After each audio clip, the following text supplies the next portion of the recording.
Hello YouTube, and welcome to my sixth installment of my MLP segment. This week's segment is going to be on whether Twilight, now that she has a castle and a title, deserves a royal guard or two. Just a small contingent, nothing over half a dozen I should say. But something else that I'm going to talk about for a moment or two on a side note. Now, you've been warned, this is a spoiler for episode 18, the most recent Cutie Mark Crusaders episode, so if you want to skip ahead, there should be an option on screen now. Oh my god, that was the best episode of the CMC I've ever seen. About bloody time they got their cutie marks, and what great cutie marks. Sorry, I had to say something, that was amazing. Anyway, now that we shall go back to the original episode. Now, this week's been a bit special. I have put my question to the ponies and bronies of the My Little Ponies Friendship is Magic forums. And if you are interested in seeing what I put forward so that you may read it yourself, the link will be on the page here. You can read up on the question and what the community thought about my question in general. Otherwise, I'm going to be talking about my point of view, and then I'll be taking some points from the community themselves, and we'll go from there. Now, the first segment is going to be my own point of view. Now, for starters, Twilight doesn't need a guard. I mean, it's simple. She's been able to look after herself for the last 5 seasons, but I think that she deserves something like that. She is an important part of the regal society, and regal means ruling class, because the ruling class are all alicorns. And on a side note, should she gain some kind of unique aspect to her guard? It's interesting to see that Celestia has the regular MLP guards, Luna has the night guard and bat ponies. If you'd like to see more on bat ponies, click here, there's an annotation on the screen. That will take you to my bat pony segment. And Princess Cadence has the crystal ponies, which are unique again.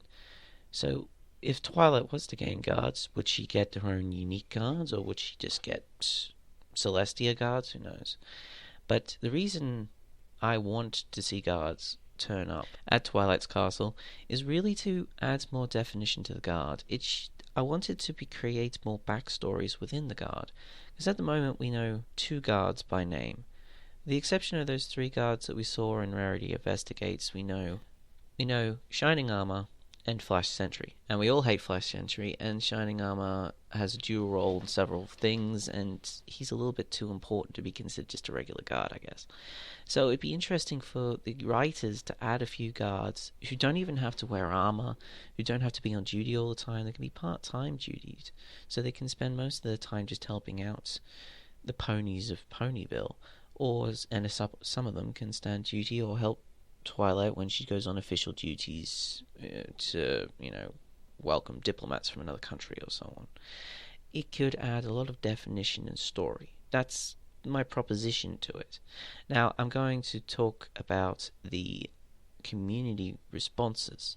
Now, first of all, I'd like to say that I do not mean to offend or insult anyone on the forums, and I'm not going to be using anyone by name. I'm just using examples, and please forgive me if I made an offense, because I don't intend to.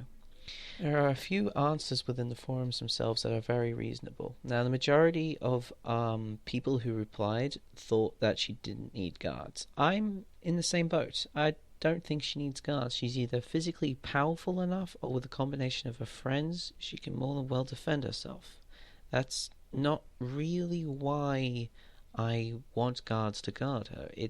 I want to see the guards there as an additional resource for story and character development. Could add a lot up. But yes, I do totally agree. Twilight is more than capable of defending herself, and she doesn't need the physical assistance of any guardsman. Now, the next question that I spotted, the next response I spotted the most of, was that it wouldn't fit Ponyville itself. Now, also that comes within my question itself, is that I didn't want a large detachment. As we can see, Ponyville has quite a few hundred occupants, I should say. Quite a lot of ponies. I really don't think that between 2 and 6 guards who mostly I don't even think would wear armor, would make much difference. But it could certainly make a difference plot-wise. That's something I also wanted to see. Next is the next main thing that people point out is the inability of the guards themselves. Now, there's an annotation on the screen. Please click this. This will go to my reasoning behind why the guards seem to be completely useless on screen. Hopefully that counters arguments like that, but that's only my personal theories, and obviously people can make their own interpretations, but hopefully that segment actually explains why I should think that argument is slightly invalid. But as I said, originally I don't want to see the guards there as a physical guarding presence. I want to see them there as a plot expander and some additional stories to tell within Ponyville. That would be great. The next group was the probably, I'd say, 30% who agreed with me, who should think that she should gain a few guards because it would either add some ambience to the castle or it would gain some story bonuses.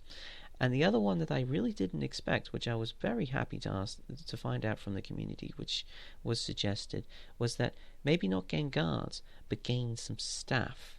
Because there's only Spike and her within that huge castle. Some staff like a butler or a maid or a cook or something like that could definitely add some unique story twists and personality to the castle. This, plus a few guards, I think a small household retinue would definitely give more life and breadth to the castle. Say a cook, a butler, a maid, and maybe 2 or 3 guards. That buffs up the massive castle that Twilight lives on, the occupancy, to about 8, which would add some story and definition and give more background. Hell, she could have a librarian. She could get her friend she could get Moondancer to move in and be her librarian, and the pair of them could bounce off each other so much on a more permanent basis for book studies and so on, and add more plot dialogue and consistency within the castle. These are just some of my examples. I thank you all for watching. I will be posting another question on the forums within the next day or so. Please stay tuned. As ever, please subscribe if you want to hear more. Like if you like this video, thumbs down if you didn't like this video. The thumbs down is just as important as the thumbs up. You can move that mouse down there and give it a thumbs up. If you'd like to see any of my other videos, there are a few now within my segment. There will only ever be getting larger. And for those who have been watching on a regular basis, I wasn't able to post last week because real life reasons.